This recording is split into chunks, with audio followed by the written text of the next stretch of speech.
네, 이번 시간은 십장금융부채 부분을 해보겠습니다. 우선 부채의 기초 개념부터 이야기를 해야 되겠습니다. 부채의 정의는 다음과 같습니다. 우리가 흔히 알고 있는 단어로는 빚과 거의 비슷한 뜻이다. 그래서 결국은 나중에 갚아야 되는 부분을 우린 빚을 하잖아요. 근데 그 성격과 매우 유사한 성격을 가지고 있는 게 부채인데 회계에서 말하는 부채의 정의는 다음과 같습니다.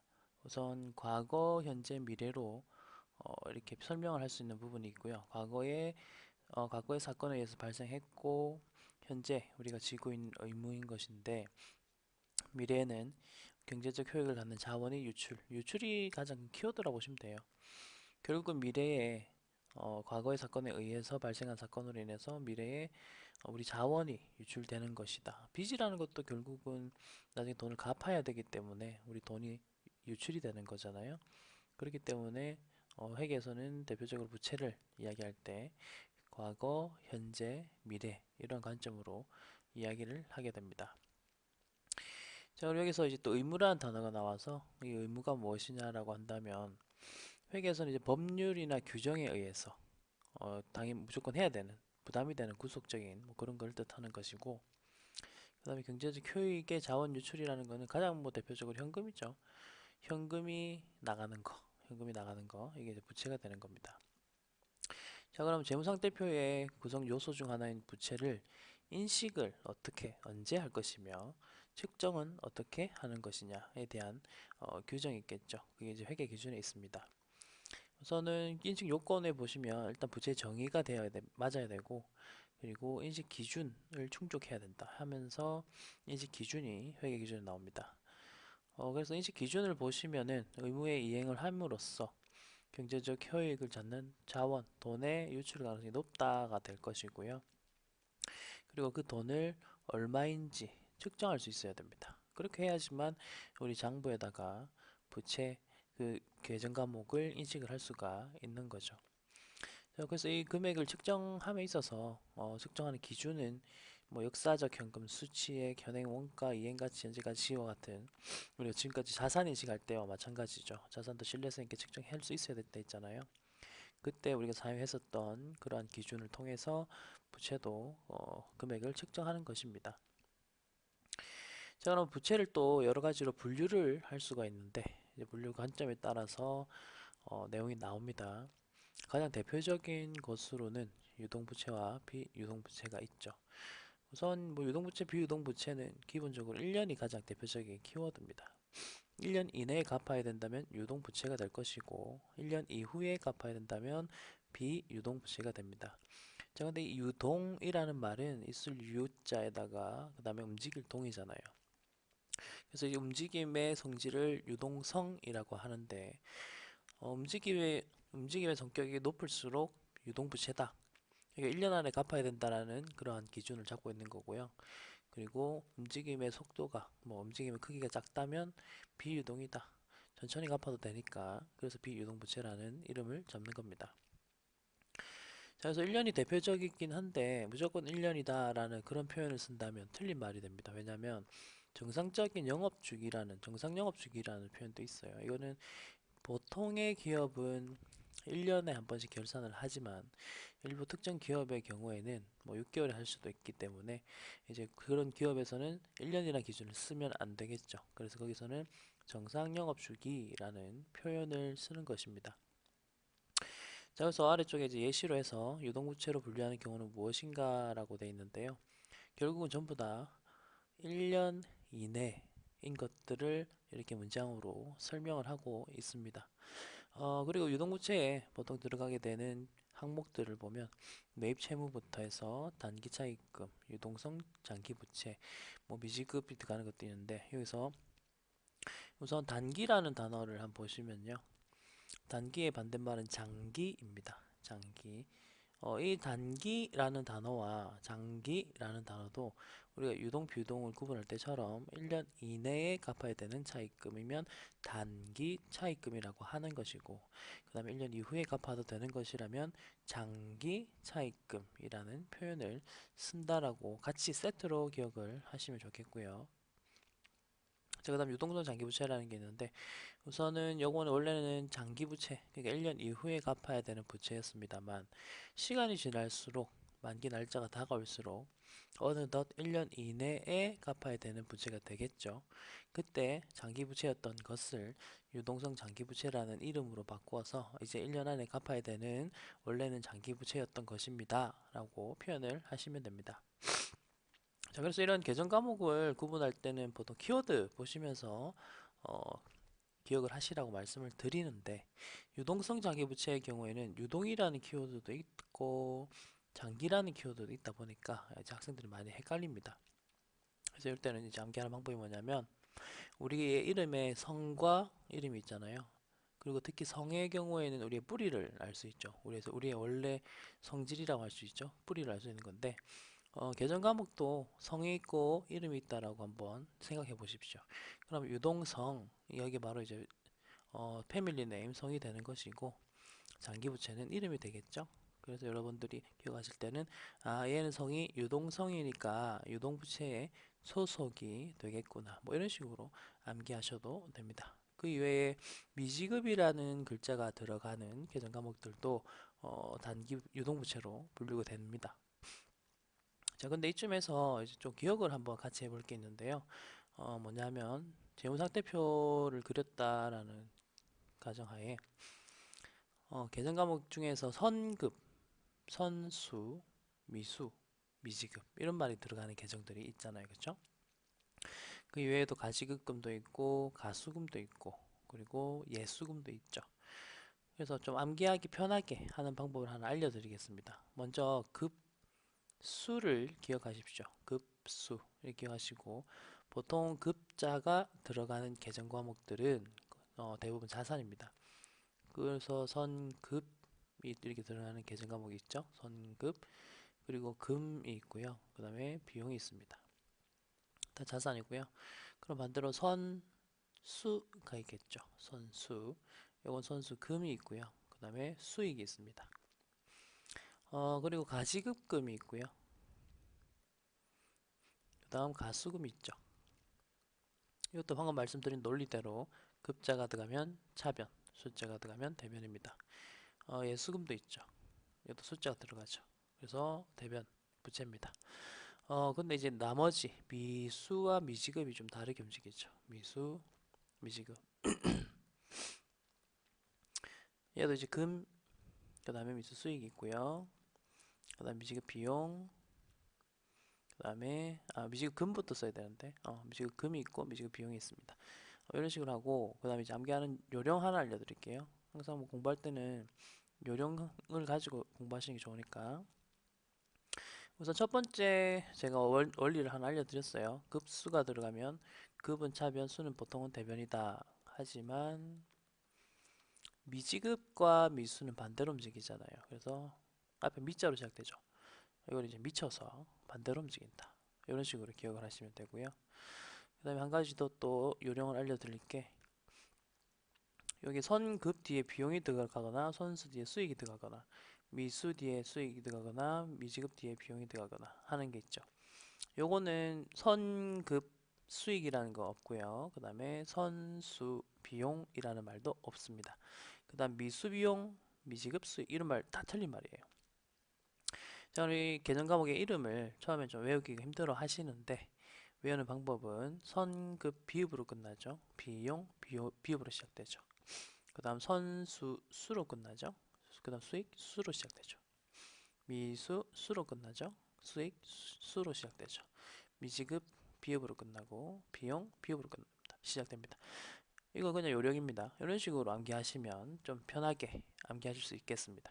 자, 근데 어쨌든 여러분들 이 계정 과목들을 보았을 때 이 계정 과목이 자산이냐 부채냐만 좀 구분하시면 돼요. 제가 이거를 좀 이렇게 알려드린 이유가 선급 비용, 선수 수익 이런 것들은 뒤에 비용, 수익 이런 말이 들어가다 보니까 우리 학생들이 헷갈리더라고요. 그러면 비용이 들어가면 비용 계정 아닌가요? 라고 하기도 하고 뒤에 수익이 들어가면 수익 끝나는 거니까 수익 아닙니까? 이렇게 물어봅니다. 물론 대부분의 계정 과목들은 약간 뭐 그런 규칙을 따르긴 하죠. B로 끝나는 거는 거의 다 비용이었고 료로 끝나는 것도 거의 다 비용이었고 익으로 끝나면 보통은 수익이었잖아요. 예, 그런 식으로 암기를 했었는데 우리가 방금 제가 말씀드렸던 게 계정 과목도 성이 있다 이런 말씀 드렸었잖아요. 그렇기 때문에 성의 성격에 따라서 얘가 자산인지 부채인지가 구분된다라는 거 기억하시면 되고, 그리고 가장 대표적으로 급수를 먼저 기억을 하시라고 말씀을 드렸습니다. 그리고 미수와 미지급의 경우에는 미쳐서 반대로 간다 이런 식으로 해서 이 계정 과목들의 위치를 처음에는 좀 이런 식으로 기억하시면 돼요. 그리고 나중에는 여러분들이 미수 수익 당연히 차별 아닌가요? 라고 될 거예요. 어느 정도 공부를 하시게 된다면. 그때부터는 뭐 이런 암기법 필요 없죠. 왜냐하면 당연히 아는 거니까. 이게 언어와 비슷하기 때문에 우리가 처음에는 뭐 영어 단어를 많이 외우고 그 다음에 문법에 따라서 뭐 조합도 하고 이런 작업을 하지만 어느 순간 그 영어 문장 하나가 나한테 익숙해지면 이게 뭐 문법이 이랬고 단어가 이랬으니까 이렇게 쓴다가 아니라 그냥 자연스럽게 그 문장을 구사하잖아요. 그런 것처럼 회계도 그런 논리를 따라간다 그런 방식으로 하시면 됩니다. 자, 그럼 이제 그 다음 부분 볼 건데요. 방금 유동 비유동에 따라서 구분을 했다면 이제는 뭐 우발적인 상황이 존재하냐 안 하냐에 따라서 보시다시피 뭐 확정 부채, 충당 부채, 우발 부채 이런 식으로 나눌 수가 있습니다. 자, 그래서 이 우발 상황이라는 것은 갑자기 생기는 상황을 뜻하는 거예요. 그래서 그런 상황에 따라서 계정 과목이 생기게 되는데, 그럼 우발의 반대말은 우발 상황이 아닌 상황, 항상 평소에 보통 일반적으로 생기는 상황, 매년 정기적으로 생길 수도 있고 보통 우리가 뭐 영업 활동을 하면서 생길 수도 있고 이런 것들을 우발 상황의 반대말이라 보시면 되고요. 우발 상황은 자주 일어나지 않는 뭐 그런 상황을 말하는 거고 뭐 그런 상황이죠. 자, 그래서 먼저 확정 부채부터 볼게요. 확정 부채가 보통 우리가 말하는 부채들이 다 확정 부채예요.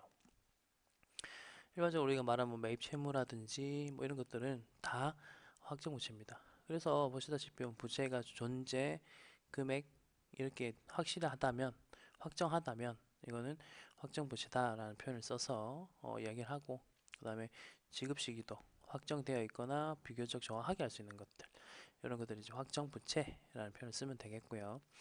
충당 부채 같은 경우는 보시면 부채 금액과 지급 시기가 일단 불확실합니다. 뭐 퇴직급여 충당 부채 같은 게 대표적인 예시가 될 수가 있겠네요. 우리 직원이 미래에 언제 지급 시기죠? 얼마만큼의 사람들이 나갈지 모르니까 사람들 나가는 만큼 금액이니까 이런 것들이 다 불확실한데 어쨌든 리스크 매니지먼트 차원에서 충당 부채를 설정을 해야 됩니다. 그렇게 함으로써 우리 회계의 목적인 정보 용자들에게 유용한 정보를 제공하는 것이 되기 때문이죠. 자, 그리고 이제 이렇게 불확실은 하지만 여기 보시면 현재 의무가 존재하고 미래 자원 유출이 있고 금액을 추정할 수 있다. 결국은 이제 부채의 정의에는 따르는 거예요. 그러니까 부채의 정의에는 따르지만 금액과 지급 시기가 불확실한 경우는 충당 부채로 한다. 뭐 이런 식의 표현을 쓰는 거죠. 자, 우발 부채는요. 어, 말 그대로예요. 그냥 우발적으로 발생하는 부채고 위에서 봤던 1번과 2번이 아닌 부채들은 다 우발 부채로 처리해야 된다. 라고 기억하시면 되겠습니다. 자, 그 다음에는 이제 금융부채와 비금융부채라는 표현이 있었는데, 요거는 이제 11장에서 우리가 배우죠. 그런 부분인데요.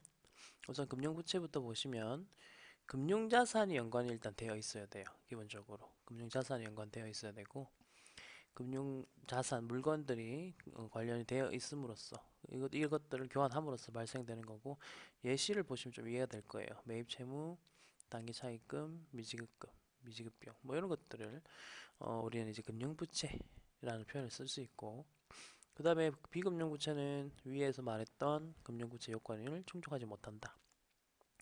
자, 그래서 나오는 게 보통은 재화나 용역을 제공하는 이 사이에는 이제 금융 상품 같은 게 끼어 있지 않는 거죠. 그런 것들 선수금, 선수수익, 그다음 뭐 예수금 이런 것들 이야기한다라고 보시면 되겠습니다. 사례는 여러분들이 그냥 한번 읽어보시면 되겠고요. 자, 이번 시간에 이제 금융부채에 대해서 중점적으로 이야기를 좀 해볼 건데요. 우선 다음 중 하나에 해당되는 계약상 의무가 있다면 금융부채로 보겠다 라고 합니다. 먼저 거래 상대방에게 현금 등의 금융자산을 인도하기로 했다. 그 다음에 잠재적으로 불리한 조건으로 상대방과 금융자산, 결국은 금융상품이 나와야 됩니다. 그 다음에 자기지분 상품이라고 해서 내 주식을 내가 잠시 취득할 수가 있거든요. 혹은 그걸로 결제할 거나 그걸 이제 자기 주식이라는데, 이런 계약도 금융부채라고 볼 수 있다. 자, 그러면은 계약상 의무의 회계적 분류라고 해서 한번 내용을 보겠습니다. 기업이 계약상 의무를 결제하기 위한, 그 다음에 현금 및 금융자산의 인도를 회피할 수 있는 무조건적인 권리를 가지고 있는 점들. 여기 보시면은 금융자산의 인도를 회피할 수 있는 무조건적인 권리를 가지고 있지 않으면, 그러니까 금융자산의 인도를 하지 않을 권리를 가지고 있으면 당연히 이건 금융상품으로 인한 내가 뭐랄까 그런 거래가 아니잖아요. 금융부채로 볼 수 없거든요. 근데 무조건 금융자산 인도를 해야 되면, 그 말을 다른 말로 하면 금융자산의 인도를 회피할 수 있는 무조건적인 권리를 가지고, 말이 엄청 길고 좀 복잡하잖아요. 이게 이제 영어로 된 국제회계 기준을 한국어로 뭐 직역을 하다 보니까 이런 식으로 문장이 희한하게 나오게 됩니다. 어쨌든 금융자산의 인도를 해야 된다 하면 금융부채. 그 다음에 뭐 금융자산 인도는 하지 않지만 뭐 배당금 같은 걸 줘야 된다 하면 뭐 지분상품. 이 정도로 이제 뭐 구분한다 라고 봐주시면 되겠고, 그 다음에 자기 지분 상품, 아까 말했던 자기 주식으로 결제되는 계약 같은 경우는 이제 자기 주식의 수량이나 결제 금액 부분이 확정되어 있으면 지분 상품으로 보는 거고, 왜냐하면 이게 내 자본이 움직이는 거니까 자본이 움직이면 이제 지분 상품으로 보는 거고, 이런 게 하나라도 비확정이면 우리 자본이 움직이는 것이 아닌 것이기 되기 때문에 금융부채다, 이런 식으로 표현을 쓰는 겁니다. 이것도 사례 한번 읽어 보시고요. 자, 금융부채를 이제 분류를 해보는데, 요거는 우리가 금융자산 할 때 한번 이야기를 했었던 거라서 거의 내용이 좀 비슷합니다. 그래서 비슷한 부분 한번 리뷰하시면서 같이 한번 읽어 나가 보도록 할게요. 자, 여기 보면 단기 손익 인식이라는 키워드 많이 보셨을 거예요. 그리고 상한가 원가 측정 많이 보셨을 거고, 자산 때랑 다른 점은 금융 뒤에 자산이라는 단어가 다 부채로 바뀌어 있다라는 것만 확인하시고요.